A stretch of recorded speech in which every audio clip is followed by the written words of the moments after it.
mereka mengambil daftar kosakata yang ada di kamus R.J. Wilkinson itu hanya sebagai rujukan saja. Untuk pendefinisian sebuah kosakata, mereka meniru Kamus Umum Bahasa Indonesia Bapak Purwadarminta. Nah, disebabkan propaganda oleh si Awang Sarian dan kawan-kawan ini yang ingin menunjukkan bahwa Jawi itu bukan merujuk kepada Jawa, tapi sekarang Jawi itu merujuk kepada Melayu. Gimana ceritanya? Lu kayak ini aja ya, tukar kulit aja gitu ya, ganti kulit gitu ya. Jadi kayak yang seperti diucapkan oleh salah satu profesormu itu. Udah kita ambil aja itu Kamus Besar Bahasa Indonesia, terus kita ganti sampulnya. Gitu maksudnya. Jadi dalamnya itu Jawa, Jawi, kemudian luarnya kalian ganti jadi Melayu gitu. Dan kalian melayukan semua, termasuk Jawa gitu. Ngimpi kalian. Mari kita gas.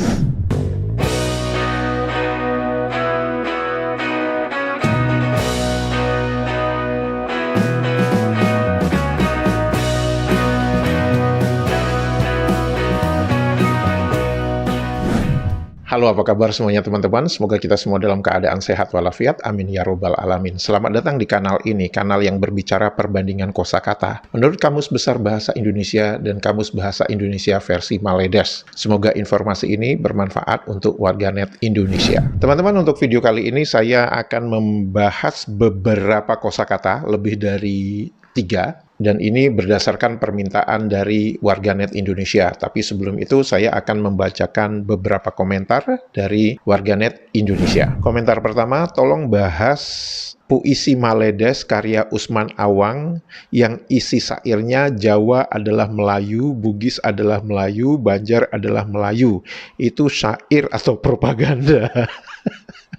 Cerita hikayat pun dijadikan sejarah seperti hikayat Hang Tuah. Dunia sastra Maledes kacau macam sistem politiknya yang rasis. Saya membaca komentar ya dari beberapa teman-teman dan memberikan tautan dari YouTube di mana Awang Sarian itu orang Jawa yang sudah lupa dengan Jawanya itu dan koar-koar alam Melayu Mahawangsa itu. Saya melihat ya apa yang diucapkan oleh Awang Sarian itu. Untuk pengetahuan bersama kita, saya akan menunjukkan cuplikan video yang diucapkan oleh Awang Sarian ini. Seolah demikian.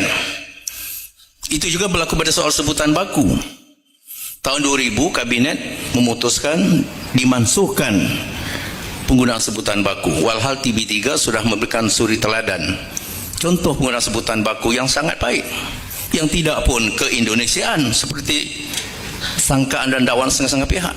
Jadi ini semua isu yang timbul oleh sebab kurang mantapnya pendirian sikap pemerintah. Maka itu saya sendiri menganjurkan pertemuan dengan pimpinan utama parti-parti pemerintah. Belum semua dapat ditemui, tapi sekurang-kurangnya 3-4 buah parti politik menegaskan bahawa yang dikatakan Malaysia Baharu itu apa? Malaysia Baharu mestilah memperkukuh dasar-dasar kenegaraan yang ada falsafah di baliknya. Andai kata Malaysia Baru menjadi asas tamadun yang cukup besar, maka muncul istilah seperti bangsa Jawi yang merujuk pada bangsa yang tulisan utamanya ialah tulisan Jawi yang disesuaikan daripada aksara ataupun skrip Arab yang di Indonesia dikenal sebagai tulisan tulisan Arab Melayu. Itu di Indonesia tidak disebut Jawi. Jawi ini pun timbul pada Al-Jawah, iaitu rujukan pada bangsa yang datang di alam Melayu, dikenal oleh orang di Timur Tengah, oleh Arab sebagai seolah orang Jawa semuanya, maka disebut Al-Jawah. Lalu timbullah bangsa Jawi. Tapi sekarang kita kenal bangsa Jawi tak merujuk lagi pada bangsa Jawa, tapi merujuk pada satu konsep cultural, konsep kebudayaan, konsep tamadun, iaitu yang merujuk pada Melayu Mahawangsa, Melayu besar, yang dalam zaman moden diungkapkan oleh Usman Awang dalam puisi seperti kata Jawa itu Melayu, Banjar itu Melayu, Bugis itu Melayu, Minang dah tentulah Melayu. Itu baca balik saja Usman Awang yang secara jelas menampilkan makna Melayu. Jadi kalau orang Jawa, orang Bugis, orang Banjar, orang Mandailing sekarang mau berpuak-puak Semula artinya mereka juga sudah lari berkonsep Melayu yang asal. Komentar dari warganet Indonesia, saya sudah lihat video di link tersebut. Dasar pijakan Awang Sarian itu Melayu Mahawangsa, dongeng pengantar tidur anak-anak. Dia menyesali orang Jawa, Bugis, Banjar, dan lain-lain tidak mau disebut sebagai Melayu. Dia berharap suku-suku tersebut mau mengakui sebagai bagian dari Melayu Mahawangsa. Terlihat ada niatan untuk mengambil kosakata dari bahasa-bahasa daerah di Indonesia tersebut. Ini jadi kontradiktif dengan omongan dia sendiri. Kecuali dia mengatakan akan mengambil kosakata dari bahasa-bahasa daerah di Kedah, Kelantan, Sabah, Sarawak, maka itu baru benar. Saya mendengar bacotan Awang Sarian ini saya ketawa-ketawa aja. Mengapa? Dia ingin mengatakan bahwa oh, yang namanya Jawa itu sudah nggak ada. Yang sekarang itu adalah Melayu. Kan dia mengatakan tulisan Jawi, bangsa Jawi. Oh, dulu orang itu mengatakan bangsa Jawi itu Jawa, tapi sekarang bukan Jawa. Sebenarnya bangsa itu bangsa Melayu. Nah, dari sini kita bisa melihat ya teman-teman, bahwa begitu banyak komentar yang dilontarkan oleh warga Melayu ini, yang mengatakan Jawa itu hama kan. Jadi kalau kita tarik benang merahnya, ini sebenarnya ketika mereka mengatakan Jawa itu hama, itu karena mereka ingin menghapus jejak sejarah bahwa yang dimaksud dengan Jawi itu Jawa. Mereka ingin menghapus itu dengan mendiskreditkan, dengan mengecilkan Jawa itu sendiri, dengan mengatakan Jawa itu hama. Dan dari sana dia nanti bisa masuk dengan mengatakan alam Melayu Mahawangsa, bangsa Jawi itu bangsa Melayu. Padahal sejarah menunjukkan bangsa Jawi itu adalah Jawa. Jadi Jawi itu adalah Jawa, bukan Melayu. Nah, disebabkan propaganda oleh si Awang Sarian dan kawan-kawan ini yang ingin menunjukkan bahwa Jawi itu bukan merujuk kepada Jawa, tapi sekarang Jawi itu merujuk kepada Melayu. Gimana ceritanya? Lu kayak ini aja ya, tukar kulit aja gitu ya, ganti kulit gitu ya. Jadi kayak yang seperti diucapkan oleh salah satu profesormu itu. Udah kita ambil aja itu Kamus Besar Bahasa Indonesia, terus kita ganti sampulnya. Gitu maksudnya. Jadi dalamnya itu Jawa, Jawi, kemudian luarnya kalian ganti jadi Melayu gitu. Dan kalian melayukan semua, termasuk Jawa gitu. Ngimpi kalian. Dan yang menarik lagi ya, bacotannya si Awang Sarian itu mengatakan, oh kita harus mendefinisikan Malaysia baru berdasarkan dasar-dasar fondasi negara. Emang lu punya dasar negara? Emang lu punya fondasi negara? Apa coba fondasi negara kalian apa coba? Bisa nggak kepada warganet Maledes tuliskan dong di dalam kolom komentar. Dasar negara kalian apa? Rukun negara. Itu nyontek dari Pancasila itu. Mas Pri, kosakata Jawa berikut apakah ada di dalam kamus bahasa Maledes? Baik, sekarang mari kita melihat kosakata pertama, pecicilan. Pecicilan, menurut Kamus Besar Bahasa Indonesia, itu adalah tentang mata, terbelalak melihat kemana-mana. Apakah ada kosakata pecicilan di dalam Kamus Bahasa Indonesia versi Maledes? Ada dong. Didefinisikan apa? Terbelalak matanya. Sama nggak definisinya dengan Kamus Besar Bahasa Indonesia? Sama. Dan di sana tertulis itu bahasa Jawa. Bahasa Jawa yang digunakan di Maledes untuk pergi berak ke Jamban. Jadi, kalian ketika pecicilan terbelalak mata kalian, kalian harus pergi ke Jamban. Karena itu bahasa Jawa. Sebenarnya, kalau dalam bahasa Jawa sendiri, definisi pecicilan bukan hanya satu ini saja. Apakah kosakata pecicilan ini digunakan di Maledes? Ya enggak lah. Sebab kalau mereka gunakan, mereka harus pergi ke Jamban lagi tuh. Nah, kalau tidak digunakan untuk apa kosakata ini ada di dalam kamus mereka? Untuk menambah perbendaharaan kosakata mereka yang miskin itu. Kosakata kedua, jempalit. Di dalam Kamus Besar Bahasa Indonesia itu mempunyai bentuk tidak baku yaitu jempali. Apakah ada kosakata jempalit di dalam Kamus Bahasa Indonesia versi Maledes? Ada dong, masa nggak ada? Kan semua yang ada di Kamus Besar Bahasa Indonesia kalau bisa ditiru semua itu. Didefinisikan apa? Tunggang langgang, berguling, berbalik-balik, sedang berjalan, bergantung, berguling, dan lain-lain. Berarti, definisi jempalit di dalam Kamus Bahasa Indonesia versi Maledes itu dituliskan, berarti definisi jempalit di Kamus Bahasa Indonesia versi Maledes itu sama dengan jempalitan di dalam Kamus Besar Bahasa Indonesia. Karena di dalam Kamus Besar Bahasa Indonesia tertulis jungkir balik berantakan. Sama nggak definisinya dengan Kamus Besar Bahasa Indonesia? Sama. Nyontek nggak? Nyontek lah. Hal yang menarik ya, teman-teman. Seperti yang dalam episode-episode sebelumnya, saya pernah memberitahu kepada teman-teman bahwa saya mempunyai soft copy dari Kamus Bahasa Melayu yang disusun oleh R.J. Wilkinson tahun 1903 atau 1908. Jadi saya bisa melihat apakah ada kosakata jempalitan atau jempalit di dalam Kamus R.J. Wilkinson ini. Kita harus ingat ya, Kamus R.J. Wilkinson ini adalah rujukan kosakata bahasa Melayu di dalam Kamus Bahasa Maledes. Ya, itu harus diingat. Di dalam Kamus R.J. Wilkinson tidak ada kosakata jempalit atau jempalitan. Artinya, kosakata jempalit ini diambil dari Kamus Umum Bahasa Indonesia Bapak W.J.S. Purwadarminta. Ya, dan yang menarik teman-teman, kalau saya melihat di dalam Kamus R.J. Wilkinson itu ada kosakata jembatan. Artinya apa? Dulu pada tahun 1903, 1908 di Maledes atau sebelum ada Maledes, sebelum ada Malaya, mereka itu mengenal kosakata jembatan. Namun sekarang mereka menggantinya jadi apa? Jambatan, jambat, jamban. Gitu ya, deket-deket ya. Kosakata berikutnya, obor. Menurut Kamus Besar Bahasa Indonesia, suluh terbuat dari daun kelapa yang kering dan seruas bambu yang diisi minyak tanah, minyak kelapa, ujungnya disumpal dengan secarik kain atau sabut, pemberi penerangan, petunjuk, penuntun, dan sebagainya. Apakah ada kosakata obor di dalam Kamus Bahasa Indonesia versi Maledes? Ada dong, masa nggak ada? Apa definisinya? Suluh. Sama nggak definisinya dengan Kamus Besar Bahasa Indonesia? Sama. Deskriptif nggak? Enggak. Karena hanya dituliskan suluh. Udah, itu aja. Sedangkan kalau kita bandingkan dengan Kamus Besar Bahasa Indonesia, terbuat dari daun kelapa kering atau seruas bambu yang diisi minyak tanah, minyak kelapa, ujungnya disumpal dengan secarik kain atau sabut. Mana yang lebih deskriptif? Kamus Besar Bahasa Indonesia dong. Definisi kedua, pemberi penerangan, penunjuk jalan. Nyontek nggak ini? Niru nggak ini dengan definisi yang di dalam Kamus Besar Bahasa Indonesia? Nirulah. Perhatikan aja diksinya. Perhatikan aja kalimatnya itu apa. Bahkan contohnya apa? Di Indonesia, obor olimpiade. Di Maledes, obor olimpik. Sama nggak? Kalau saya melihat Kamus R.J. Wilkinson, obor itu tidak ada di dalam kamus itu.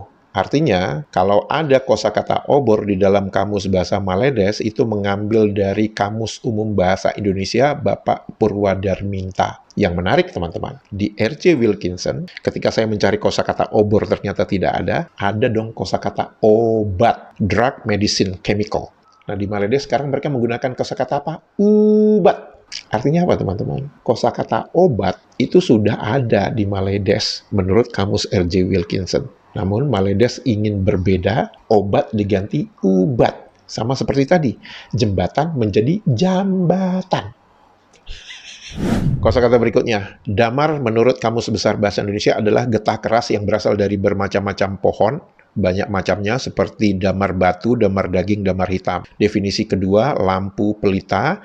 Definisi ketiga, sisa padat yang diperoleh dari terpentin. Dengan sifat keras, rapuh, tembus sinar tanpa rasa, berwarna kuning, dapat digunakan untuk membuat sabun, pernis, cat, dan sebagainya dalam industri farmasi. Kemudian damar dari bahasa Minangkabau yaitu kemiri. Dan damar juga adalah singkatan, daerah maritim. Apakah ada kosakata damar di dalam Kamus Bahasa Indonesia versi Maledes? Ada dong, masa nggak ada? Definisi pertama, bahan berupa getah keras yang diperoleh daripada beberapa jenis pokok biasanya digunakan sebagai bahan kalis air. Damar batu, damar yang keras, damar daging, damar yang merah, damar hitam, damar yang hitam. Damar hitam, damar yang hitam. Sama nggak definisinya dengan Kamus Besar Bahasa Indonesia? Sama. Yang kedua, suluh, terutama yang memakai damar. Sama nggak definisinya dengan Kamus Besar Bahasa Indonesia? Sama. Lampu, pelita. Sama nggak definisinya dengan Kamus Besar Bahasa Indonesia? Sama. Nyontek nggak? Nyontek lah. Kedua, tumbuhan, pokok, buah, keras, kemiri. Disebutkan itu bahasa Minang. Sama nggak definisinya dengan Kamus Besar Bahasa Indonesia? Sama. Niru nggak? Niru lah. Nah, sekarang mari kita lihat, apa definisi damar di dalam Kamus R.J. Wilkinson. di mana kamus ini menjadi rujukan bahasa Melayunya di Kamus Maledes. Damar, resin, a touch of resinous wood. Artinya apa? Suluh, lampu, pelita. Itu artinya. Kalau ada definisi selain lampu pelita di dalam Kamus Bahasa Indonesia versi Maledes, maka definisi damar itu berasal dari Kamus Umum Bahasa Indonesia Bapak Purwadarminta. Udah, lu ngaku aja sekarang. Kosakata berikutnya, cagar. Menurut Kamus Besar Bahasa Indonesia, barang yang dipakai sebagai tanggungan utang, barang yang digadaikan. Panjar, uang muka. Kemudian definisi berikutnya, daerah perlindungan untuk melestarikan tumbuh-tumbuhan, binatang, dan sebagainya. Lindungan. Apakah ada kosakata cagar di dalam Kamus Bahasa Indonesia versi Maledes? Ada dong. Apa definisinya? Barang yang dijadikan sebagai taruhan apabila berhutang. Sama nggak definisinya dengan yang tertulis di dalam Kamus Besar Bahasa Indonesia? Sama. Definisi kedua, cengkeram. Apa cengkeram? Dicengkeram gitu. Cengkeram, bayaran pendahuluan uang muka. Sama nggak definisinya dengan Kamus Besar Bahasa Indonesia? Sama. Bahkan diksi kalimatnya juga sama persis. Meniru nggak? Meniru lah, masa nggak niru? Nah, kalau kita melihat di dalam Kamus R.J. Wilkinson, dituliskan cagar itu adalah relying, trusting. Jadi relying and trusting ini adalah ya sebagai deposit, uang muka, panjar. Kita bisa melihat sekarang ya teman-teman, bahwa untuk kosakata cagar di dalam Kamus Bahasa Indonesia versi Maledes, dalam pendefinisiannya dia mengikuti diksi yang tertulis di dalam Kamus Besar Bahasa Indonesia. Ya, perhatikan deh teman-teman. Dia mengatakan barang yang dijadikan sebagai taruhan, uang muka, bayaran pendahuluan, itu semua definisi yang tertulis sesuai dengan Kamus Besar Bahasa Indonesia. Artinya apa? Kalau mereka hanya mengambil apa yang tertulis oleh Kamus R.J. Wilkinson, sangat sederhana keterangannya. Namun, mereka mencomot, meniru apa yang tertulis di dalam Kamus Besar Bahasa Indonesia. Udah ngaku aja, lemesin aja. Nggak lemes, gue tampolin loh. Kosakata berikutnya, cacah. Menurut Kamus Besar Bahasa Indonesia, definisi pertama, gambar pada kulit yang dibuat dengan cara melukai dengan barang tajam atau runcing yang kemudian diwarnai atau tato. Kemudian, definisi berikutnya, cacah itu adalah cencang. Setelah itu, bahasa Jawa, petani yang tetap menjadi warga desa. Itu bahasa Jawa. Kemudian yang berikutnya, cacah. Dalam bahasa Jawa juga itu artinya bilangan atau jumlah, bilangan cacah. Apakah ada kosakata cacah di dalam Kamus Bahasa Indonesia versi Maledes? Ada dong. Apa definisinya? Oke, yang pertama, corak atau gambar yang dilukis pada kulit badan dengan cara melukai atau mencucuk-cucuknya dengan benda tajam dan diwarnai. Tattoo. Sama nggak definisinya dengan Kamus Besar Bahasa Indonesia? Sama. Definisi berikutnya, mencacah, mencencang halus-halus, cacah daging. Sama nggak definisinya dengan cacah yang ada di dalam Kamus Besar Bahasa Indonesia? Sama. Dan di sini tertulis adalah ini kosakata bahasa Jawa. Artinya, ketika warganet Maledes mencencang halus-halus daging, mereka harus lakukan di jamban sambil berak. Karena menurut warganet Maledes ini, bahasa Jawa di Maledes digunakan untuk pergi berak ke jamban. Sekali lagi, mari kita merujuk apa yang tertulis di dalam Kamus R.J. Wilkinson. Dituliskan apa? Cacah itu adalah pricking a pattern.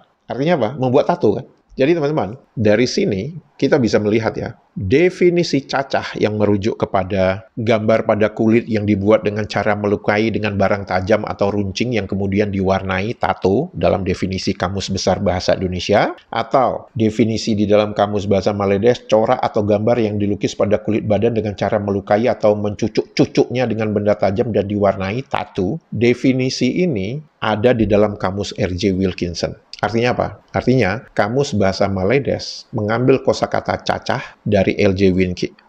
Wilkinson, namun pendefinisiannya menyontek, meniru dari Kamus Umum Bahasa Indonesia, yang menjadi cikal bakal Kamus Besar Bahasa Indonesia. Jadi kalau kita melihat contoh dari kosakata ini, kita bisa mengambil kesimpulan apa teman-teman? Bahwa dalam pendefinisian sebuah kosakata, Kamus Bahasa Maledes itu meniru Kamus Umum Bahasa Indonesia. Itu fakta. Mereka mengambil daftar kosakata yang ada di kamus R.J. Wilkinson itu hanya sebagai rujukan saja, tapi tidak untuk pendefinisian kosakata yang ada di dalam kamus tersebut. Untuk pendefinisian sebuah kosakata, mereka meniru Kamus Umum Bahasa Indonesia Bapak Purwadarminta. Besar loh jasa Bapak Purwadarminta itu kepada kalian. Kalian jangan kualat kepada Bapak Purwadarminta dengan mengatakan, oh ini kamus ini udah usang. Kamus udah usang tapi lu masih menggunakan definisinya di dalam kamus lu. Kualat lo. Kalau lu belajar Islam kan ada itu. La in sakartum la azidanakum wa la in kafartum inna azabillah sadid. Ayo, mana Islam kalian? Kok nggak bersyukur sih? Ada Kamus Umum Bahasa Indonesia, kok malah dihina-hina, ini kamus udah usang. Teman-teman, jika video ini informatif dan membuat hari-hari Anda menjadi riang gembira, jangan lupa jempolnya dan komentarnya. Untuk itu saya mengucapkan terima kasih, sehat walafiat selalu, menyala Indonesia, dadah! Nah, Indonesia kata bahasa Indonesia. Nah, kami bertutur bahasa Indonesia, Pak. Mana ada bahasa Indonesia? Nah, Indonesia kata bahasa Indonesia. Nah, kami bertutur bahasa Indonesia, Pak. Mana ada bahasa Indonesia? Nah, Indonesia kata bahasa Indonesia. Nah, kami bertutur bahasa Indonesia, Pak. Mana ada bahasa Indonesia? Mana ada bahasa Indonesia?